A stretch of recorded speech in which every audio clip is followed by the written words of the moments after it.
A driver's best friend is empty space. Space provides protection around your car. Although it won't keep vehicles and other obstructions away, it does give you time to react. When you effectively scan the traffic scene, you gain the information you need to maintain enough space around your vehicle at all times. The goal is to always know how much space is open around you. This is one of the more common crashes. About 30% of all crashes involve a rear impact collision, and all of them could be prevented with more space. It doesn't matter if the vehicle ahead stops suddenly without any warning, and it doesn't matter why it stopped. Remember, your speed at any given point also affects how much space you need in front of your vehicle. The faster you go, the more room you'll need to stop, and the further behind you need to be. In clear, dry conditions, you should stay between 3 and 4 seconds behind the car ahead of you. That should give you enough time to slow or stop if the driver ahead slams on the brakes for something you can't see. Fortunately, there's an easy way to establish a 3 to 4 second following distance at any speed. Here's how to do it. While you're driving behind another vehicle, pick out a fixed point ahead, such as an overpass or a light pole. Then, as the rear of the car ahead passes by that point, start counting out loud. 1001, 1002, 1003, and so on. You want your count to reach at least 3 before the front of your vehicle passes by that same point. If you pass by the point before you count to 3, drop back, find another landmark, and count again. Keep in mind that 3 seconds back is the minimum amount of time and space that you should maintain between vehicles. Having 4 seconds ahead would be even better. But there are times when an even greater following distance is necessary, such as when you're driving on a wet or slippery surface.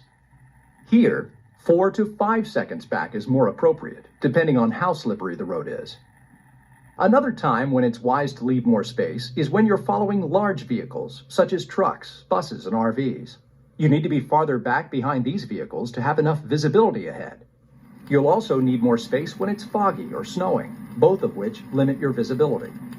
A good rule of thumb in these cases is to increase your following distance by 1 additional second for each adverse condition. For example, if you're following a truck in the rain, your following distance should be closer to 6 seconds back. If you're hauling a heavy load or pulling a trailer, keep a bit more space between you and the car ahead. Your vehicle's extra weight will increase your stopping distance. Regardless of how far back you are from the vehicle ahead, have an alternative escape path in mind at all times, just to be safe. This will give you plenty of time to respond to anything that happens, and it's a comfortable way to drive. Even if you do a great job of maintaining enough following distance behind the car ahead, eventually you'll have to stop behind another vehicle, and where you stop is very important. Stop far enough back so you can see the rear tires of the vehicle ahead of you, plus a few extra feet of pavement. This extra space will allow you to move around the vehicle if necessary. And finally, a little extra space is a good idea when you stop behind anyone while heading up a hill. They may roll back a little after they release the brake. To sum it up, keeping space in front of you is important. A 3 to 4 second following distance strikes a good balance between the need for safety and the need for everyone to get where they're going. The failure to maintain enough space ahead is a very common error made by new drivers, and even many experienced drivers. Remember, regardless of what other drivers do, you control the space in front of you. It's your responsibility. Not only do you need to maintain enough space to the front of your vehicle, but you also need to leave space to the sides. Although it takes a little effort, you should strive to have 1 car width of space to at least one side of your car at all times. When practical, it's even better to have this much space on both sides of your vehicle. That's because even though modern cars can stop quickly, there won't always be enough room to stop before hitting something ahead of you. In that case, steering into the space on either side will be more effective, as long as you've made sure to keep those side spaces open. If you're blocked by another vehicle, that space is not available to you and your options are reduced. How do you establish space to both sides of your vehicle? It's actually pretty easy. All it takes is an easy lift off the accelerator pedal to add a car length's worth of space to the side. It's one thing to identify a clear space, but it's another to move into that space safely. Fortunately, there are techniques that help new drivers merge and enter traffic safely. When you decide to enter traffic, begin searching early to find a safe gap between the other vehicles. One with room to accelerate up to a safe and legal speed. The gap should be large enough to give you at least a 3-second space cushion to the front and the same amount to the rear. Don't rely on other drivers to let you into a gap that isn't large enough. Be absolutely sure that you have a long enough gap in traffic before committing to your merge. Aborting the maneuver during acceleration can be dangerous. When crossing or entering traffic, you need a big enough gap to be able to accelerate from a standing start, which can take several seconds. On city or residential streets where cars are traveling from 25 to 30 miles per hour, that means about half a block. Out on the highway, this space represents about 2 blocks. Now that you've learned how to leave space ahead and to the sides of your vehicle, let's talk about the space behind you. Not surprisingly, the space behind you is the hardest to control. That's because it's mostly up to the driver behind you. There's not a lot you can do about a tailgater. You can't speed up because you'd cut into your margin of safety in front. The best thing to do is simply keep going until it's safe for the vehicle behind to pass. Then, ease your foot off the accelerator. This encourages the tailgater to pass and makes it easier for him to get by. In extreme cases, it's even worth pulling off the road to put space between you and a possibly aggressive driver.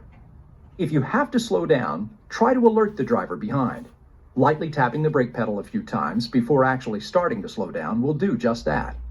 By maintaining enough space around your vehicle at all times, it will be much easier to avoid colliding with objects that start to come too close. Let's take a look at some scenarios where you can use space to help reduce the risk of something going wrong. What should you do here? If you continue, both vehicles will pass that parked car at the same time. Quite a squeeze.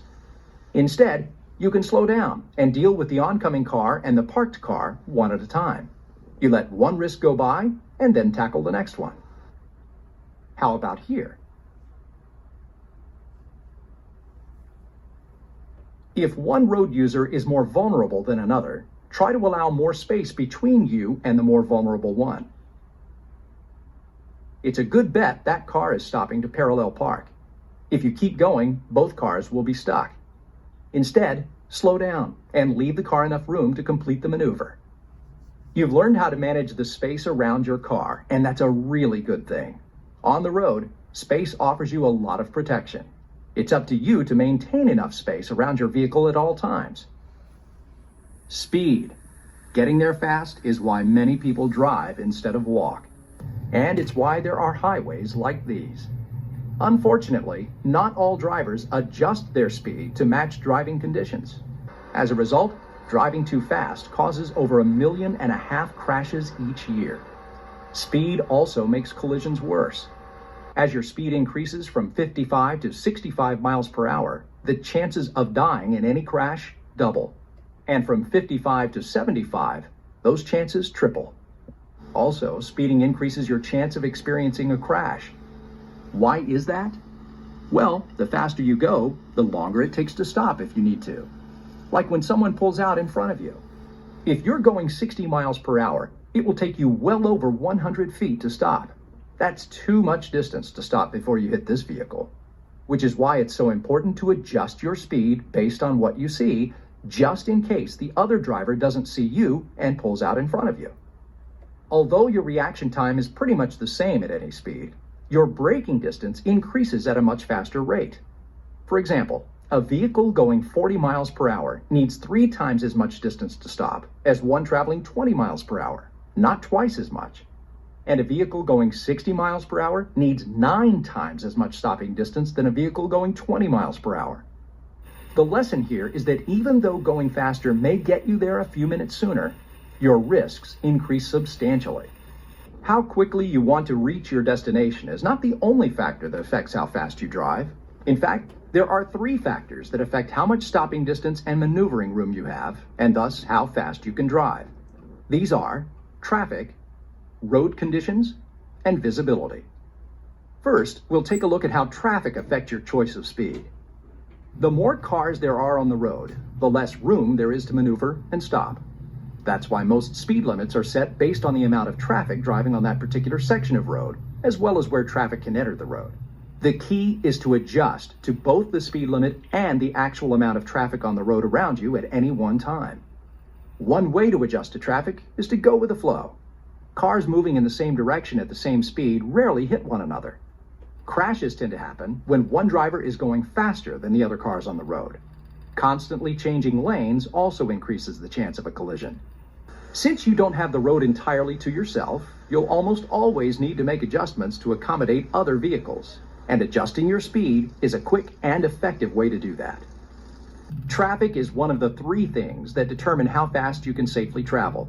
Another factor is the type of road on which you're driving and the condition of that road. In a curve, the responsibility for controlling your car's path through the turn rests on the front tires. If you're moving too fast for the curvature of the turn, the tires can lose their grip and your car can slide right off the road. If there's a posted speed limit before a curve, believe it. In fact, curves often turn out to be sharper than they appear. A good rule of thumb is to complete any braking you need to do before you enter a turn. That way, you can avoid overloading the tire's grip and experiencing a skid. Safe speed is also affected by the surface of the road and conditions such as rain, snow, and ice. We'll address these later when we consider the effects of weather. Which brings up the last of the three items that affect safe speed: visibility, or the lack of it. The crests of hills can hide surprises. The best way to avoid an unpleasant surprise is to approach a crest at a speed that will allow you to stop for anything that you might find in your way. Blind intersections and driveways also need to be approached with caution. Visibility can also be affected by the weather, just like the surface of the road. This will be addressed in a later segment. Well, you've seen how speed can affect your ability to deal with traffic, the road you're traveling on, and your ability to see, and how, in turn, each determines how fast you can safely drive. The bottom line is this: just because there's a speed limit on a particular road does not mean that it's safe to drive at that speed. There may be many factors in play that will cause you to reduce your speed. To apply these concepts, let's take a look at some scenarios where adjusting your speed might be a good idea. What should you do now? Since you're surrounded by other cars, you've got no place to go in an emergency. You need to make some space. You can do that just by lifting off the accelerator briefly. This will help you establish empty space to at least one side. What are your options here? One option is to slow down and follow the truck. However, if the lane to the left is open, it might be better to safely change lanes. What should you do now? If you kept going at the same speed, you would pass alongside the oncoming vehicle at the narrowest part of the road. The best course of action is to slow down a bit so that you and the other car pass through that narrow part one at a time. Wherever you are, you need space around your vehicle. You never know what other drivers will do. That's why you should always leave space to the front, sides, and the rear of your vehicle. You are also responsible for choosing the most appropriate speed at any point in time. As an added benefit, selecting a safe, appropriate speed will also help provide you with more space, the driver's best friend.